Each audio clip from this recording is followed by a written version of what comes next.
अब यहाँ काफिया तब्दील हो रहा है। शेर देखिएगा पहले मिसरे में, मोमिन को जो मोमिन से लड़ाए वो मुनाफिक, तलवार अकीदों पे लगाए वो मुनाफिक, तोहमत जो मुहिब्बों पे लगाए वो मुनाफिक, फतवे जो इबादत पे लगाए वो मुनाफिक, खुद साख्ता फरमान सुनाए वो मुनाफिक, नफरत जो करे आग लगाए वो मुनाफिक, और हैदर को जो अल्लाह से बढ़ाए वही मुशरिक। हैदर को जो अल्लाह से बढ़ाए वही मुशरिक, हैदर को जो अल्लाह से बढ़ाए वही मुशरिक, हैदर के फजाइल जो छुपाए वो मुनाफिक।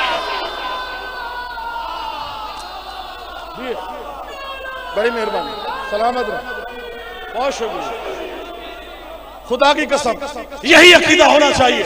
किसी के अकीदे पे तलवार चलाने वाले मुनाफिक को फलकार के कह रहा हूं, तलवार अकीदों पे चलाए वो मुनाफिक, अल्लाह से अली को जो बढ़ाए वही मुशरिक, हैदर के फजाइल जो छुपाए वो मुनाफिक, हैदर के फजाइल जो छुपाए वो मुनाफिक।